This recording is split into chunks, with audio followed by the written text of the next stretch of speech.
Remember, we're always heightening the emotion. There's an emotion that we are feeling about the This is topic, and that's what creates the particular to premise, you. particular to you. Yeah. Greetings, everyone. Come on in and have a seat up front for the Funny Muscle Podcast. If you're here, then you're looking to learn how to create laughs like a pro. So please help me welcome to the stage your co-host to help you do that, economics professor and open micer Chris Stifler and comedian turned author Mike Lukas. Hey, buddy. What's up? How do I sound? Sound all right. Rock and roll. Did you do a set last night? I did a two improv sets. I did the long form improv.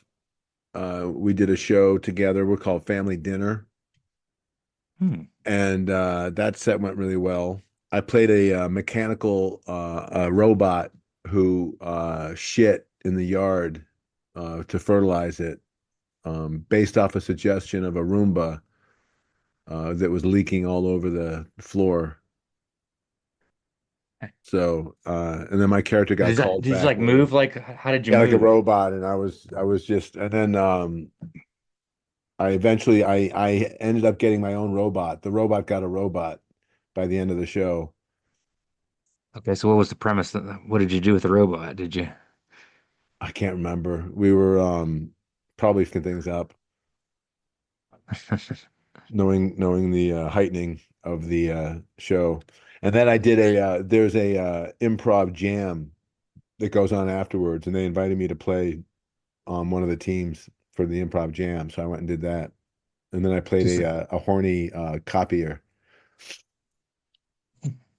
So I am a morph anthropomorphized a copier and spit out like my A Xerox machine, like you're making right. Yeah. copies.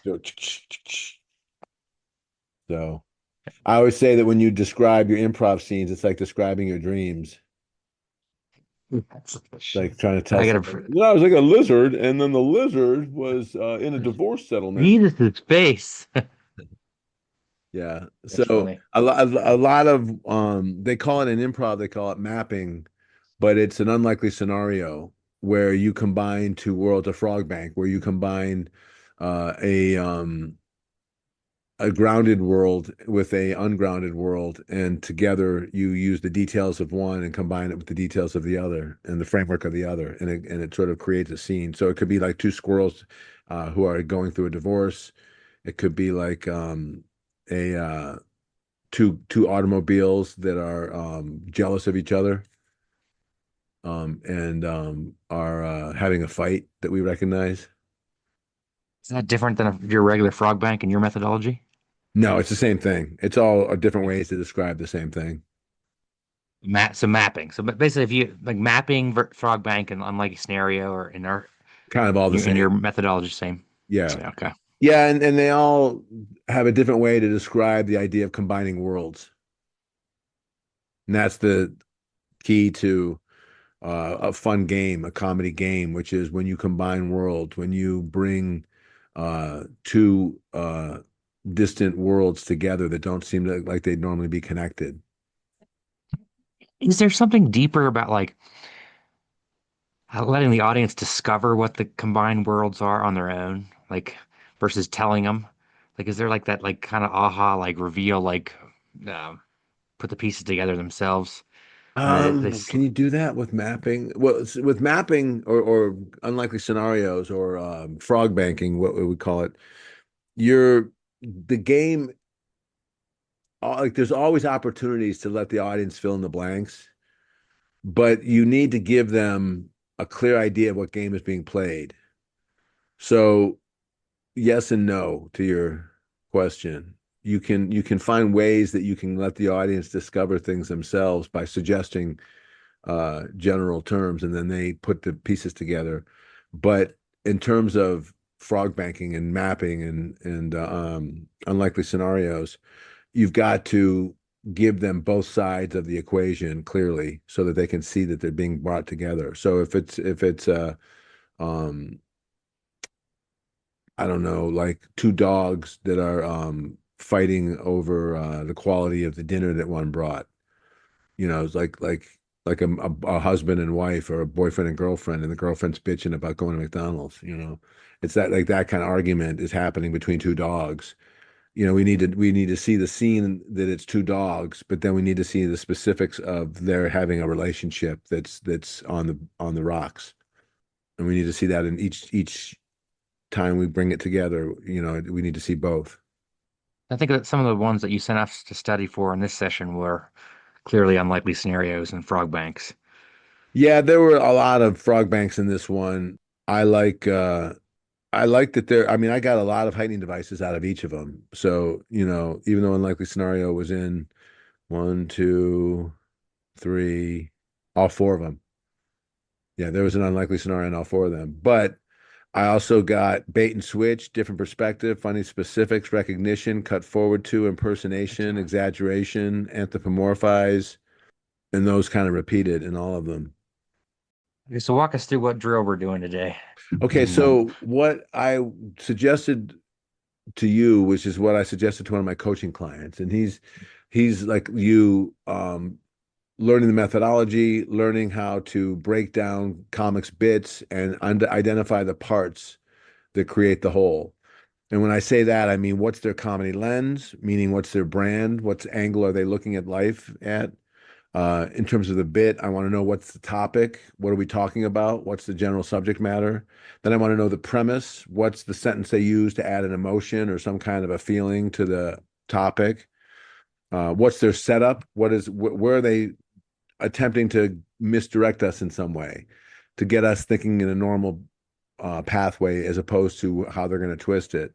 I want to know the misdirection. What is the misdirection that they're heading us towards, or what's it implied, or what is it actually stated? And then what's the punchline? What's the surprise that they are giving us where the joke hits us and we connect the two pieces? And then I want to know what are the heightening devices that we use to get those punchlines. So that it's a lot to break down, and I've got four comics that I gave us a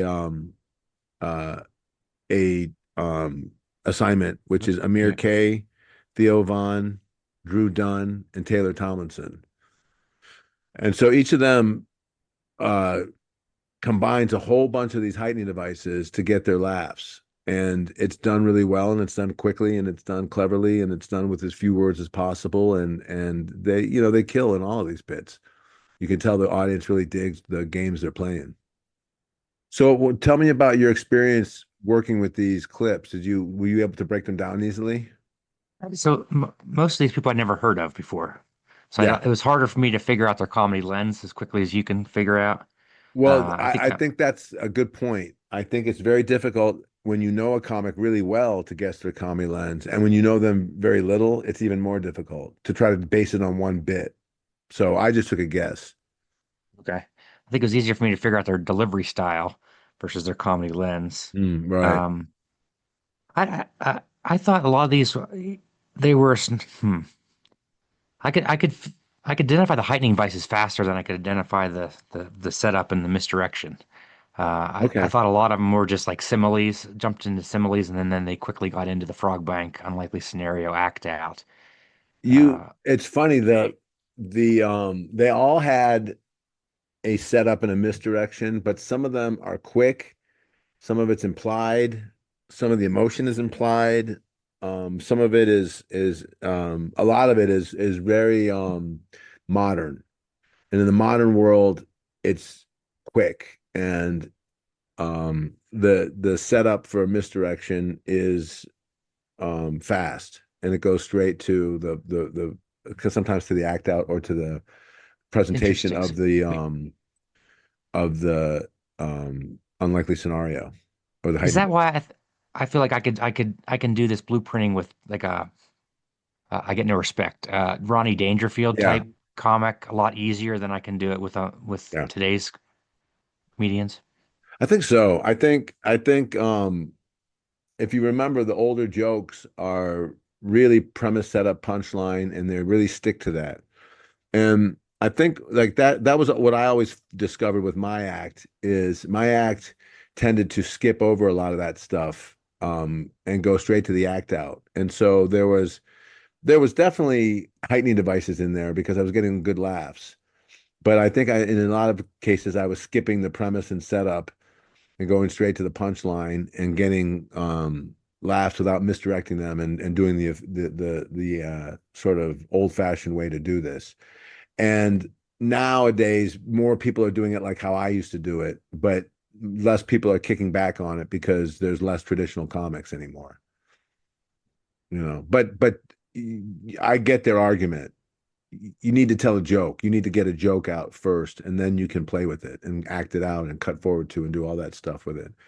There's a way to do both, and when you do both, that's to me the best version of what the thing I'm trying to do. Yeah, it's kind of what we talked about is like that's like our gold standard is have a setup punchline and then Yeah, riff.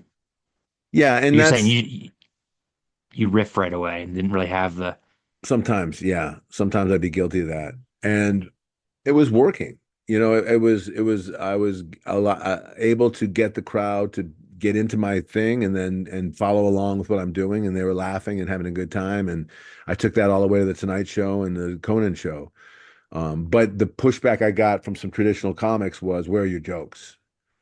And I didn't understand what they meant at the time. I was like, "Did you hear them laughing? I killed." But that didn't matter to them. That was secondary.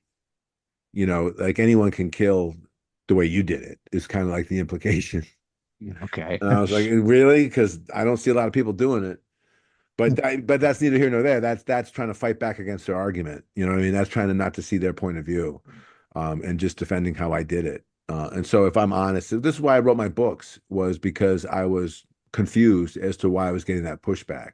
And then when I realized, oh, they're looking for a traditional methodology before I work into the modern angle. So I get that. So if you have a coaching client that is you, that is just getting laughs from the act Yeah, out, do you tell them to try to change their bit to add jokes in the front end or for just sure. I tell them what's missing. I say, your premise setup and punchline, that part of the joke is missing. You're taking a shortcut. Let's find a good joke for you and then usually we can find a good joke to start it out. And it doesn't have to be too complicated. It just has to be done. It doesn't have to be overly done, is what I'm saying. so it sounds like if you have an improv person who's skilled at improv, they're really good at frog banking and the act out and the cut Yeah. to and the but then they would have to go back and do the setup punchline joke writer. Whereas a comic doesn't heighten enough, doesn't act out. Is that it's generalization That because that can be that's two generalizations that could be definitely true. The old-fashioned comic tends to go premise setup punchline, premise setup punchline, premise setup punchline, and then they just do that over and over again, using their comedy lens as their angle, using that heightening devices within that methodology, that construct, and they get good results. They train the audience with their rhythm, and that's a real easy rhythm to train with. Ba ba ba ba ba ba ba ba ba ba ba ba ba ba ba ba. And the audience gets used to it. When I hear ba ba, I know it's my turn to laugh. it's funny. I've like opened my eyes up the last several weeks looking for whether it's really a joke, pure joke, or whether it's a um, a heightening device that's getting a laugh from. I don't know what would you call that? A non? It's not.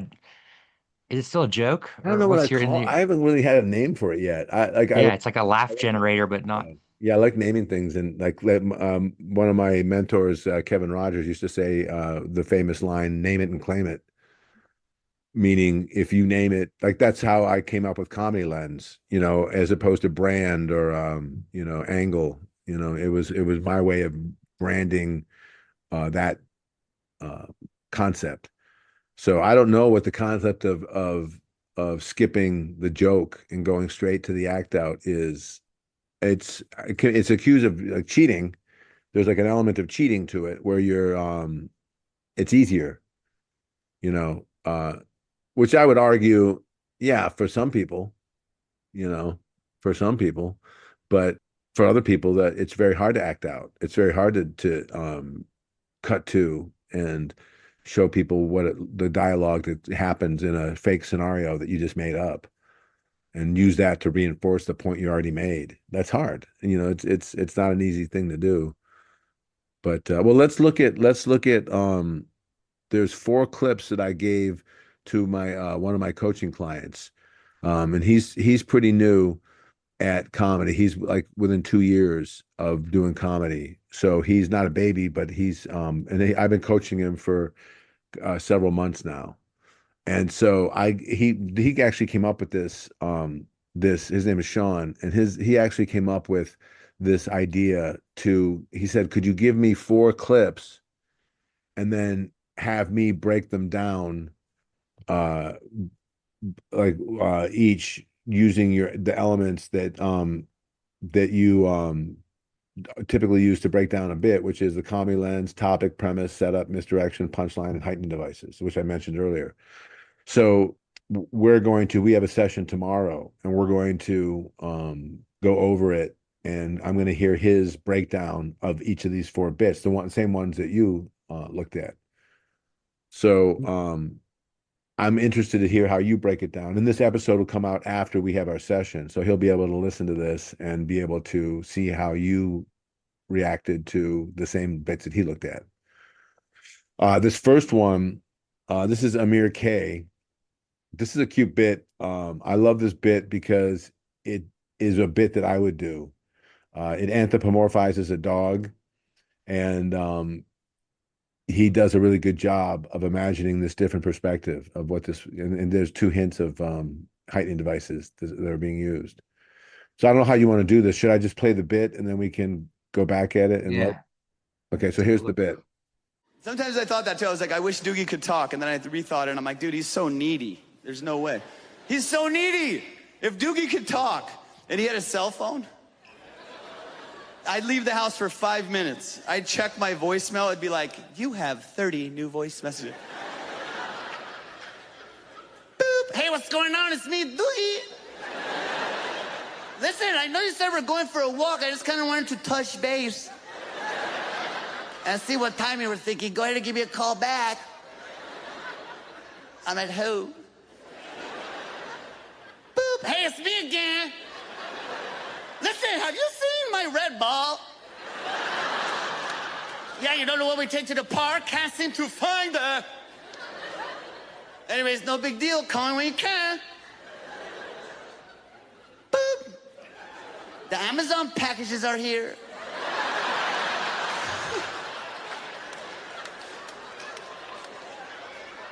Boop. Hey, you're not gonna want to go in the living room. I couldn't hold it. Boop, I found the ball, hell yeah! Boop. I'm just kidding, it's me, Doogie. So there it is. I just added another heightening device, I noticed. Great bit, fun bit.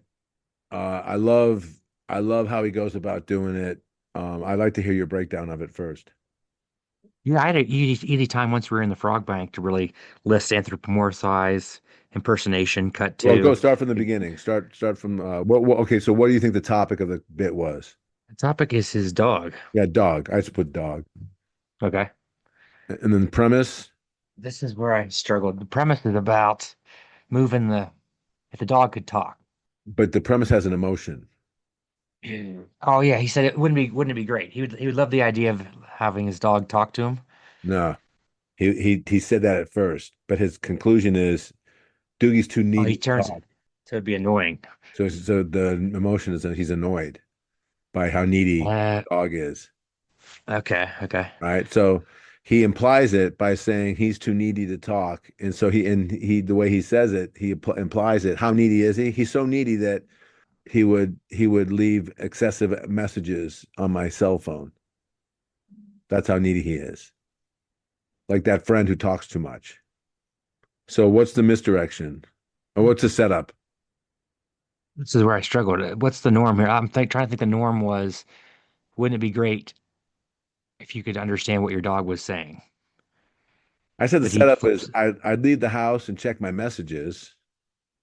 So he says, my dog's too needy to talk. and then he continues on with, like if we had a cell phone, I guess that'd be part of the setup too. If he had a cell phone, I'd leave the house and check my messages, and then the misdirection would be there'd be a normal amount of messages. I would come back and there'd be some left from him. But we're exaggerating how needy he is. So his real punchline is there'd be 30 new voicemails. That's the first joke. Interesting. Does he say needy initially Yeah, he before said, he? Sometimes I thought that too. I was like, I wish Doogie could talk. And then I rethought it and I'm like, dude, he's so needy. There's no way. He's so needy. If Doogie could talk and he had a cell phone. he's so needy. How needy is he? If Doogie could talk and he had a cell phone, But don't you the norm I'm programmed to hear that and then expect is he's going to have 30 a lot of voicemails. If you're it's kind of needy tricky and because you have he kind of lets the air out of the balloon early. that's my question. Yeah, Yeah. right. He tells us how needy he is already. And when he sets it up, he doesn't set it up in any other way except for us to expect there to be a lot. So it's That's why I struggle with the setup and the misdirection yeah, in this one it's because so he's really getting to the phone calls. That's what he's trying to do. So he does I wouldn't call it a weak joke up front, but it's a modest joke up front. He's too needy to talk. I leave the house, check my messages, and there'd be 30 new voicemails. That's the first joke that he tells. And then he gets a laugh with that because there's exaggeration and there's anthropomorphizing because he's assuming a dog can have a cell phone. And he's doing a bit of a bait and switch where if you're expecting that there'd be a normal amount of messages, it's a bait and switch that there'd be 30. So that's how I look at it. And again, it's hard because nothing is really clear cut at this level. When you're a pro, you're really bending the rules. So then what do you have as his heightening devices? I have anthropomorphize. He gives an impersonation of his dog. Almost sounds Right. like it's a cut to, Yeah, cut forward to. uh, cut forward to unlikely scenario, Yep. exaggeration. Yep. What else? That's all I. I had a call back. I got the ball. Oh, I found the ball. oh, later on in like the fourth Right. voicemail Yeah. was the He God calls clever. back the Okay. ball.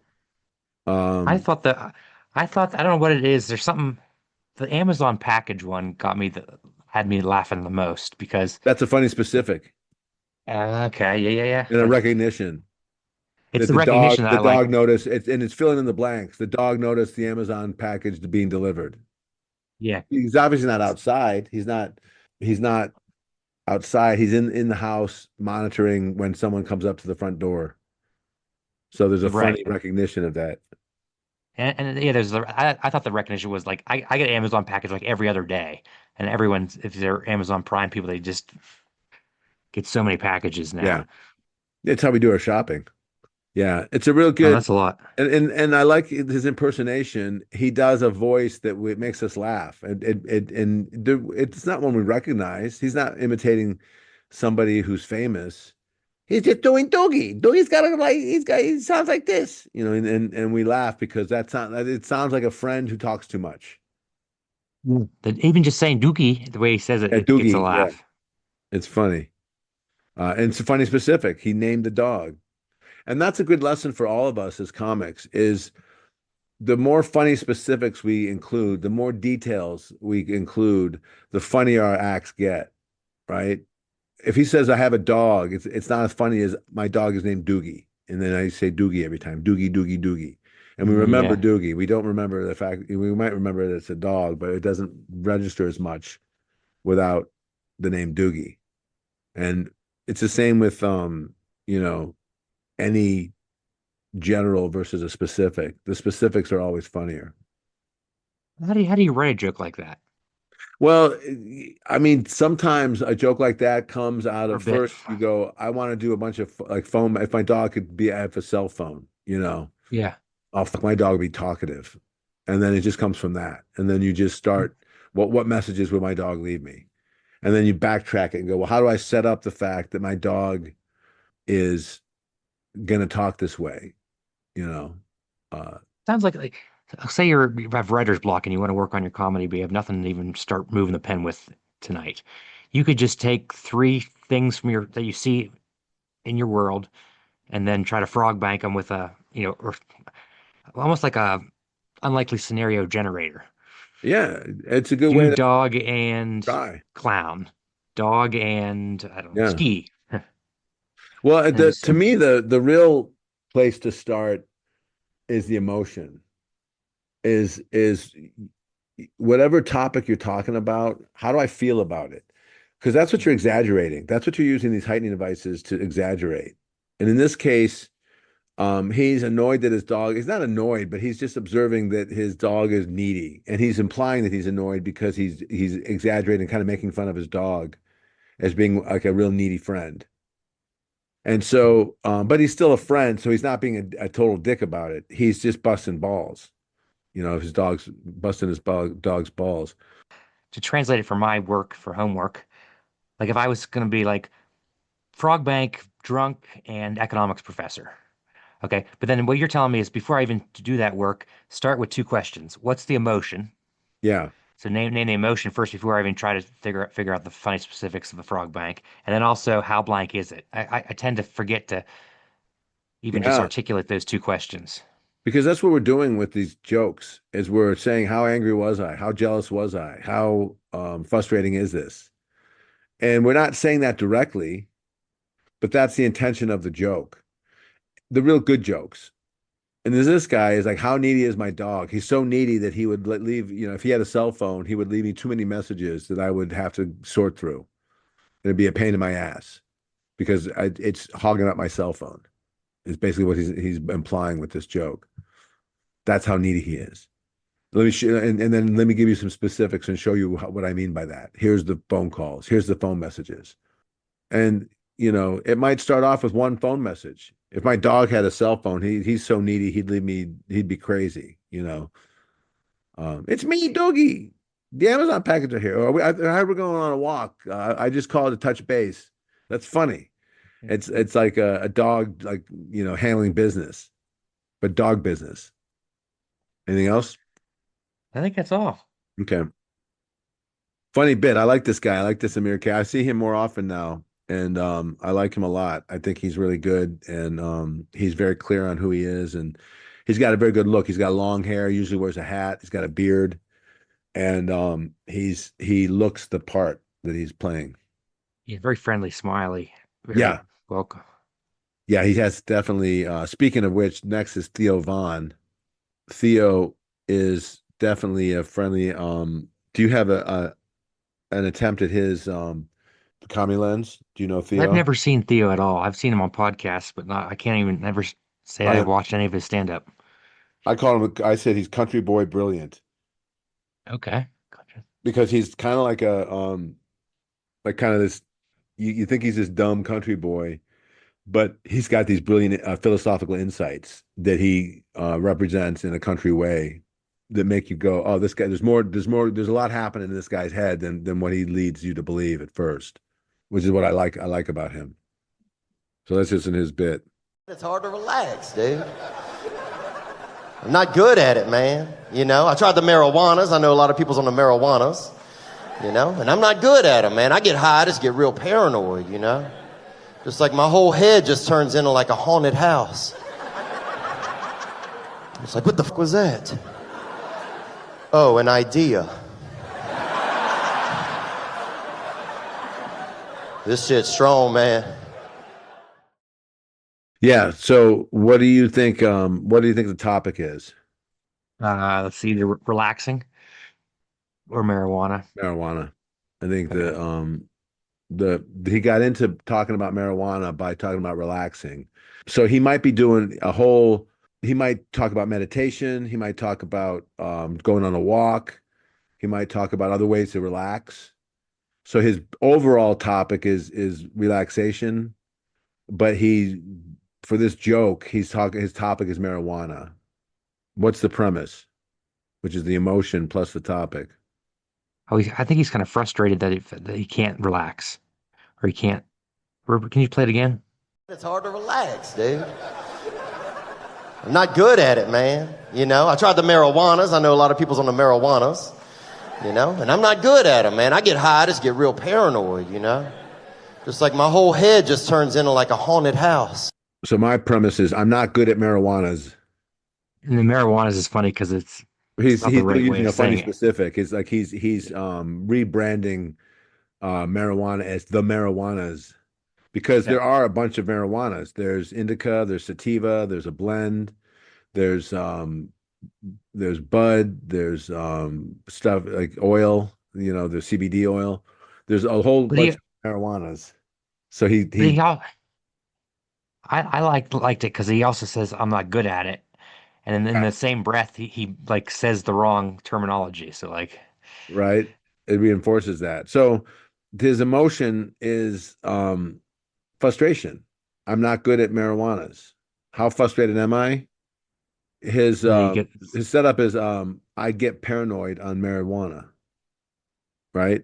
The misdirection is I hear voices, I get the haunted suspicious, house.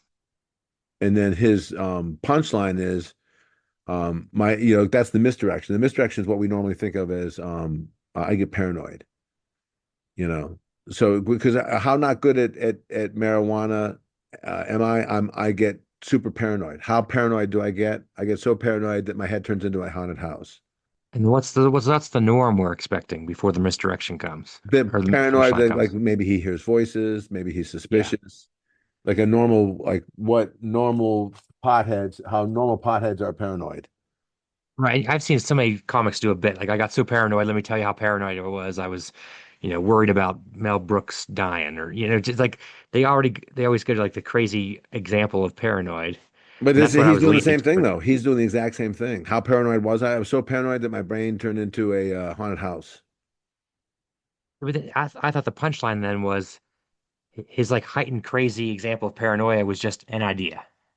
That's the tag. That's a tag because what Oh. he's doing a metaphor, funny specifics, then he's doing recognition, and then he's doing an unlikely scenario.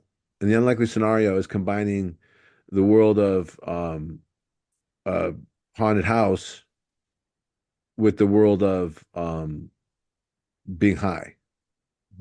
So instead of a ghost coming at him, it's an idea. So he's replaced the idea of a ghost with the funny specific of it being an idea. So that's the punchline of the act out because it's Okay, kind of a cut forward too. so I had idea as the punchline in this one. Yeah, you cut forward. Yeah. I think you missed the idea of I get paranoid on marijuana. I'm so paranoid that my head turns into a haunted house. Like that's his main punchline, which is a metaphor. So he's using a metaphor to say my head is a haunted house, and then that gets a little bit of a laugh. And I'm not good at them, man. I get high, I just get real paranoid. Just like my whole head just turns into like a haunted So that gets house. a laugh, The way he's moving his head like he's avoiding bats or something. Like right? is it funny? So he's using a physicality to help him play that game of I'm in a haunted house and I'm dodging stuff. What's he dodging? Uh, Ideas, right? uh, So it's good. It's quick and it's fun and he's setting up an unlikely scenario that's played quickly. He doesn't keep playing it. He just does, oh my God, what is that? It's an idea. And then he moves on. I think. I don't know what comes after this, but in this bit, he moves on. There's a place to his comedy lens of being like, how do you describe his comedy I lens? said country boy brilliant. Country Boy Brilliant. He plays the kind of like I'm simpleton, like, and the idea of like an idea is such a mind blowing. Well, Like, hey, it's like the idea of a philosopher being challenged by a new idea that rocks his world. And it's like if he's a simple country boy, he doesn't face that. He's not challenged by you know, philosophical concepts like that. He doesn't think of it that way. So it's a you can almost say there's some irony to it, like to be that genius while being that stupid. I'm gonna put irony in there just in case I'm yeah. irony's tough, but that's Like, and funny to be like a philosophical idiot. I mean, it's kind of an oxymoron. I don't know if I'm not just not good at this yet, or these are just harder to demarcate the setup and misdirection and punchline. And I think when you're new at this, it's tougher. It's because there's a lot of he's he's bending a lot of rules. You know what I mean? Like it's not a real clear cut. Like I didn't give you Rodney Dangerfield saying, premise, set up, punchline. yeah, Like or like he's an not, emo these aren't Phillips. comics that are like that. So that's why it's very tempting to assume that these comics don't follow the same guidelines, but they do, right? They're doing a really advanced version of this same methodology. You know, you could argue. Now, I think a lot of what these guys do is very organic. They're not sitting there going, "What's my misdirection? What's my punchline? What's my premise?" They're just really good at doing this art form, and they do it naturally. Did you have a guess on what Dan DeCino's comedy lens is? I never heard of him before. I just kind of wrote down dry delivery, kind of like That's sarcastic, dry, and that's a clever. delivery Yeah, style. that's right. I said he's a chill uncle. Did you know in some religions you can't be cremated or you don't go to heaven? I hope that rule is not true. Because you're dead for a little bit before you get cremated, so you would be in heaven.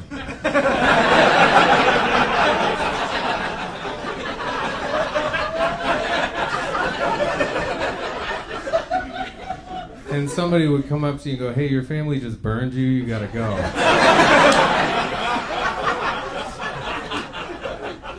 Come on, out of the pool.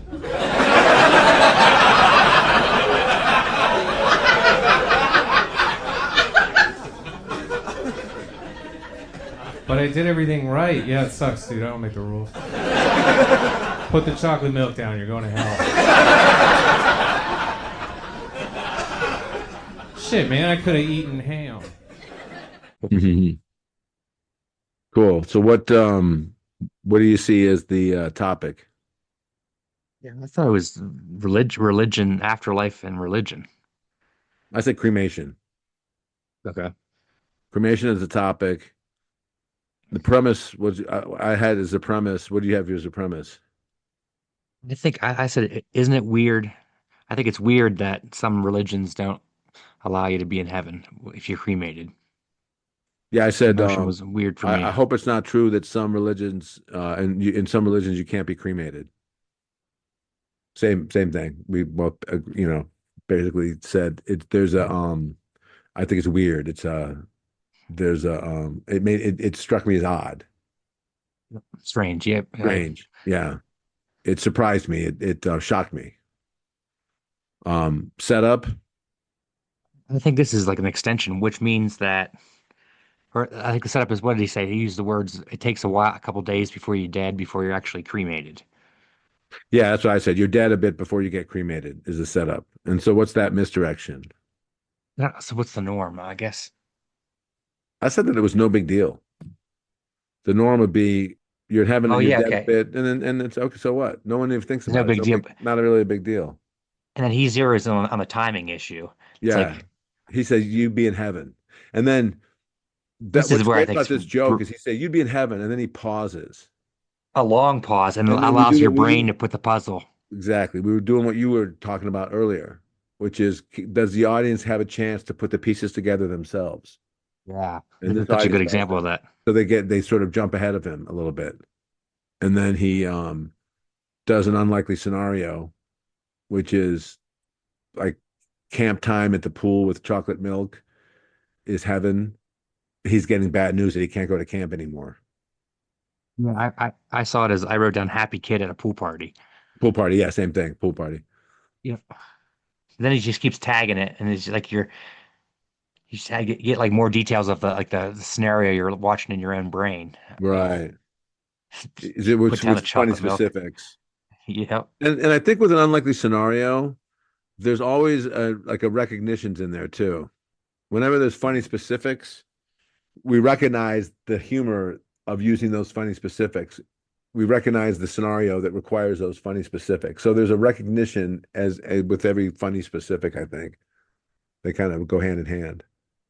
And this is the one where he doesn't actually tell you what the frog bank is. You kind of, I think you feel like you discover the frog bank as the kid at the pool or the Yeah, kid at camp he reveals it. as he tags them. Yeah. Yeah, Put down the chocolate milk, get out of the pool. yeah. First we're in the pool, then we got chocolate milk, and then we Don't make real the rules. heaven is yeah, and then there's a lifeguard or like a Perspective.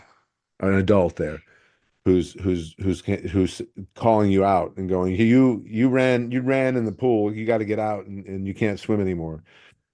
But instead it's you got cremated, your body's not it's burnt now, you got to go. So and it's a funny and what's the real thing he's talking about cremation, how how it's frustrating to him or odd to him that some religions are weird about it. How weird is it? How frustrating is it? It's so frustrating. I picture it being like a pool party where suddenly you're not allowed to go anymore because the rules because you got burned. So it's heightening his frustration with how ridiculous this rule is. Did you know in some religions you can't be cremated or you don't go to heaven? I hope that rule is not true. Because you're dead for a little bit before you get cremated, so you would be in heaven.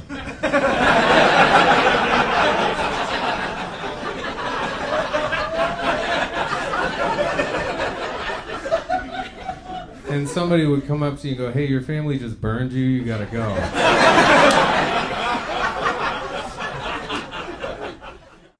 So yeah, there's a level of like real appreciation for that one. We're like, how, man, you got to be a pretty clever, funny person to kind of think of, see that type of Yeah. premise and then take it that way. You're like, that's the craft. Yeah, it's Dan DeSimo. His real clever. I really liked it. I think it's a real important topic. You know what I mean? You're talking about cremation, spirituality, afterlife. So he's tackling a lot of these really big topics in a real silly way, like showing the hypocrisy of the concept that what are you gonna kick me out of the pool because I now I'm cremated? Why is what he's saying? Kind of like that, and he's saying it in a real funny way, and as opposed to in an angry way, like I just did. And he subtly says like how stupid it is to that like after you're dead, post hoc, that you could be a great person. And then I think he tags it with I could have ate ham or something like that. At the very end. Oh, is that what he says at the end? Shit, man, I could have eaten ham. Yeah, there you go. Yeah. Yeah, so that's again, he's doing the cut forward too, and he's doing the different perspective. I got to put that in there because the different perspective is the guy who's kicking him out. The boss of the pool, the boss of heaven. That's a different perspective. Different perspective is just whenever you show the point of view of somebody who's outside of yourself, that you're not in the main characters. So in this case it would be all the people who are in heaven, and then it's a different perspective is like, oh, there's a lifeguard on duty who kicks you out. Fun bit. Very fun. That might have started as like a fact he learned throughout the day that he wrote in his journal, his Yeah. little notebook in his back pocket, and then just like thought for several like, how could I make this take it my direction with my lens, with my funny take on it, or different take than anyone else is taking on this. Yeah, but he's a chill uncle. In my book, he's the guy who looks at something real complicated and gives us a quick breakdown, which is that's bullshit. So if you had to break this down into a template for homework, could you say, look up 5 fun facts and then just see where your brain free write on 5 facts you learned throughout the Yeah, day? I like that. That's fun. That's a fun way to challenge yourself. Again, a lot of times we're looking for things to do when you're not when your page is blank, but you have an hour to sit down and write. What can I do? That might be one of those activities. And then also I did there was a Taylor Tomlinson one. All right, here she is. I'm not religious anymore. I have had some friends find religion as adults recently, which is very upsetting. If you grew up religious and you're not anymore, and your adult friends find religion, it feels like God is your shitty ex-boyfriend who's now getting it together for your friend, and you just have to watch it happen on Facebook. They're like, have you met God? He's amazing. I'm like, yeah, I grew up with God. He's a douchebag, all right? Did he tell you you were broken and you need him? That's his move. That's what he does. He says that to everybody. Don't drink what he gives you. You drink that, next thing you know, you're eating his body, the Holy Spirit's inside you. It's a whole system they have over at that frat house they call church.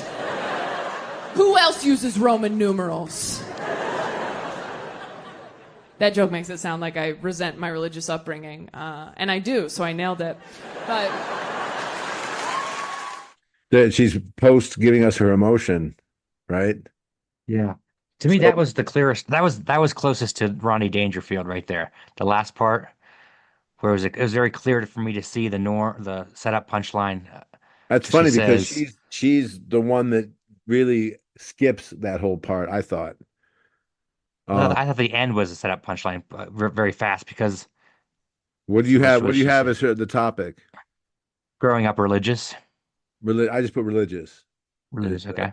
I guess growing up religious works too. And what's the premise? Let's see. When your adult friends discover God or discover religion. I said you're not religious, but your friends are. But then, to me, the norm here is then you might expect to be happy for them. Oh, that's good. I like that. Because I said setup feels like God is. if you grew up religious and you're not anymore, and your adult friends find religion, it feels like God is the setup. She's setting us with a norm, which is, it feels like God is absent, unsatisfying, because you're not religious anymore. But the real punchline is God is your shitty ex-boyfriend. God is your shitty ex-boyfriend who's now getting it together for your friend. Yes, when I do this drill, it's helpful for me to add the norm before the misdirection. So I try to figure out what the misdirection is the norm. It's the norm you're trying to misdirect them towards. So my misdirection was, it feels like God is when it says when you're not religious but your friends are, it feels like God is absent or unsatisfying. But really, it's like your ex, like you're heightening how big of a deal it is that you're no longer religious. I don't believe in this shit anymore. How much am I over it? It's like an ex. That's how bad it feels, and so you're heightening that by using an unlikely scenario. I have what are your heightening devices you have? It's kind of a metaphor. She's using a metaphor as an unlikely scenario. She says so simile or simile, yeah. In an unlikely scenario. But then she's frog banking. I ask how manipulative is God? As my how blank is it? And then I wrote down she's frog banking a shitty frat boyfriend with funny specifics from the church world. But she's not heightening how manipulative is God. She's heightening how much do I can hate God. How unreligious am I? You say I'm not religious, but my friends are, and that's frustrating. How frustrating is it? It's so frustrating. It feels like I'm describing my ex to them. So that's the emotion. Well, yeah, it's resentment, because then she literally says, "Yeah, resent at the end." Right. So remember, we're always heightening the emotion. There's an emotion that we are feeling about the topic, and that's what creates particular the to you. Particular to you, yeah. So versus what I said how manipulative the religious or God is this. It's my feeling about God. Okay, that's a big distinction. Okay. Yeah, and because we're giving them something to relate to, not something to agree with. I agree that God is that way, but more like I felt that way too. So the how blank is it? It should be more personal to your emotion on the premise. Yeah. Yeah, that's what really turns a topic into a premise, is your feeling about the topic and your particular feeling about in terms of that joke about the topic. And so she's over God, like she's over an ex. And when other people bring it up, like they discovered your ex and they think your ex is wonderful, you're like, fuck, dude, I've dated him. He sucks. Okay. Right. So she's horrified by this ex. And she's horrified by the fact that someone else wants to date this ex and she's trying to save them the trouble. So that's the what you'd call a unlikely scenario or frog bank. Yeah, she's using funny specifics, recognition, sarcasm, exaggeration, simile, all those to make her point. And this is a very typical Taylor Tomlinson bit. Yes. She does a lot of similes. She says this is like that, and then she acts out what that is, and she acts out her point of view, her emotional point of view. And here she's showing us how bitter about religion is she. It's like a fucking ex that screwed me over. I grew up on it. I'm pissed. I don't like it. How much do I don't like it? I don't like it so much that if friends get into it, I try to talk them out like I'm talking them out of a douchebag. I don't think you can clearly see the template or the homework here because some people teach you to do like 2 word maps. If you're going to combine 2 worlds, make your 1 word map of religion and write down things that come from religion, communion, whatever, cataclysm, or and then write down the other world. Write down a bunch of terms, 12 or so terms that are associated with ex-boyfriend or fraternity, Right. and then See where they look fit. for It's a what do crossover. they call that? A Mad Lib. It's the comics version of a Mad Lib. 'Cause you And can your kind of see job is that, to play it. like the Roman numerals comes. There's a connection between Roman numerals on, Greek life versus Ten Commandments or whatever. Right. It's a game, and you're mixing and matching and figuring out which top 3 or 4 make sense and make it funny when you combine them. But play the last section because I think the last 3 sentences are a pure joke in themselves. That joke makes it sound like I resent my religious upbringing, and I do, so I nailed it. But That's Pause a right bait and there. switch. That's a clean like setup punchline to right, isn't there? Yeah. Because you expect when you say that joke makes me sound X, but let me tell Right. you how it's not X. That's a Where she's bait and switch. Yeah, because it makes me sound like it's supposed to be this like normal thing. And it does. It is. I'm Yeah. agreeing with you. Yeah. Well, the norm you're expecting the misdirection is let me walk it back a little bit. Right. Where she fully doesn't walk it back, she agrees with it. And then wait, there was one more. Either Drew Dunn. I don't think Trump is Christ-like. Yeah. Here it is. Trump's an interesting guy, man, because some people just vote for him because they like him. Other people, worship that guy, They worship him like he's a god. And I don't think Trump is Christ-like, but I think it'd be really funny if Christ was Trump-like. I could feed a lot of people with this fish. It's a big fish. It's a beautiful fish. It's a bronzino. There's the fish I've brought. It's a very delicate fish. They hung me on the cross, these nasty people. Would you believe it? They hung me on the cross. I'm not going to say it was the Jews, but they were there. They were definitely there, those Jews. They were watching me and taunting me.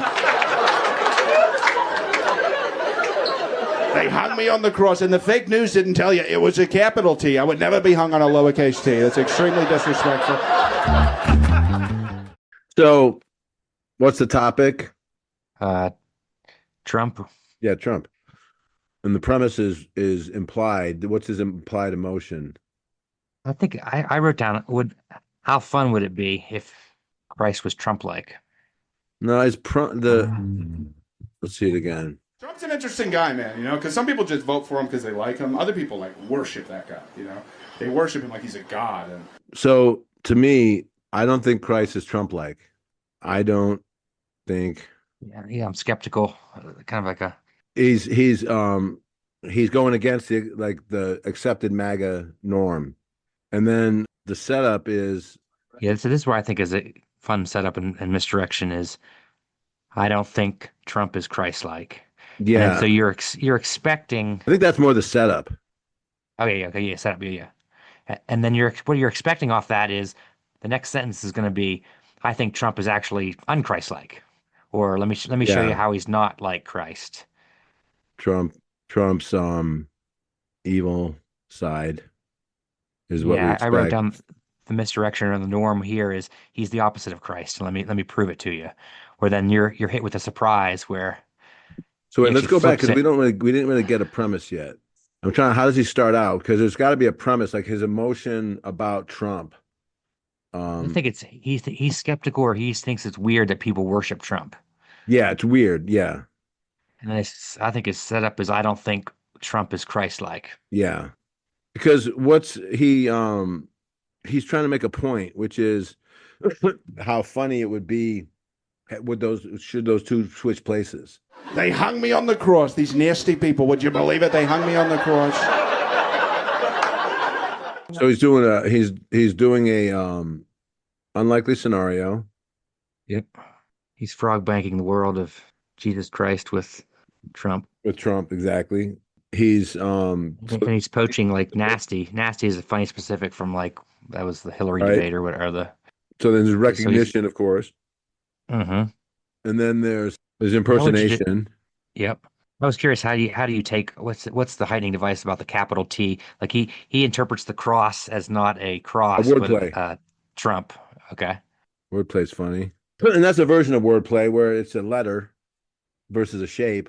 Even Trump-like is like but Christ-like is a more recognizable, like I think, Right. term, right? Or Trump-like, he almost invents that as like the what do you call that hiding device in your book is the new institution almost. Yeah. Right. Yeah. Where you're made up institution. Exactly. Yeah, he's just a good impersonator, so he's got that rhythm of Trump, the guttural kind of like very good, you know. He's the thing about Trump now is people are doing impersonations of other people doing impersonations. Like he doesn't bring anything new to the like he's doing what Shane Gillis does, but we already have Shane Gillis. So if you're going to impersonate Trump now, you got to bring something new to the game, like a new angle on why your Trump is better. So, Hmm. because I think it's an overused impersonation. It's like when everybody did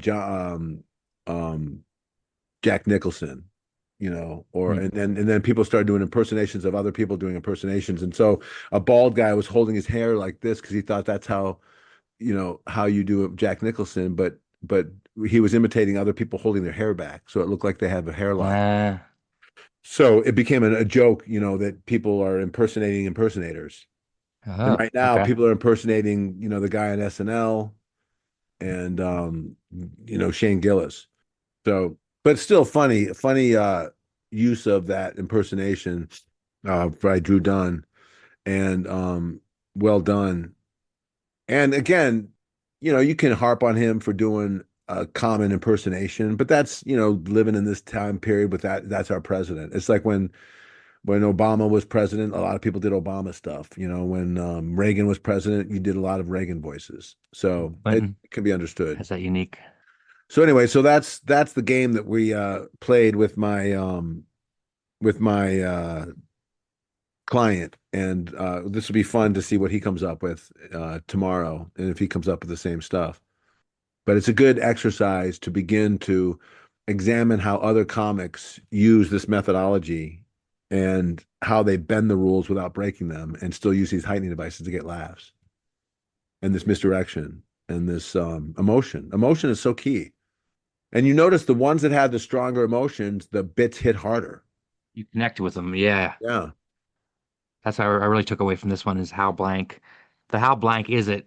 It's better to ask how blank is it to the emotion that you're adding to your Well, premise. the blank is the emotion. To you, yeah, to you, yeah, Yeah. yeah. Blank is anger. Blank is jealousy. Blank is hatred, And it frustration. wasn't the example I used earlier was I incorrectly said how vindictive is God, where you corrected me and said it's more of how frustrated or how Yeah. over I am with God. Yeah. How And frustrated did my relationship with God make me?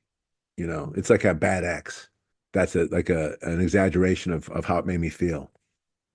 And that's if we can begin to really look at comedy like that and go, why am I bringing up this topic? How do I feel about this topic? And how can I exaggerate that feeling with these heightening devices? How can I misdirect you into thinking that I think normally about this and show you how I really feel? It's a game. And that's what I teach my students. It's a game you play over and over again. And you have to play it each time. Yeah, I think this is really helpful for me. It's giving me a lot of things to do if your page is blank and you're Yeah, working on your comedy. good. Well, that's what you're good at. You're good at putting the work in. It's hard. Because is it we think that the only work we put in is to get up on stage and perform and be funny. And that's one of the definite things we got to do in order to get funnier is put in reps for sure.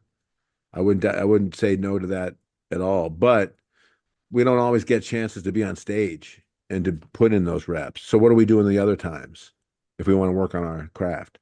Well, that's what we do. We do this. We observe. We break down. And then you can begin to look at those bits and you can say, well, how can I start to try one of these unlikely scenarios? How can I try some of this recognition? How can I try some of this anthropomorphizing? And it's inspiring. Sweet. This will be another good. Cool, man. Talk soon. See ya. Nice work. See you.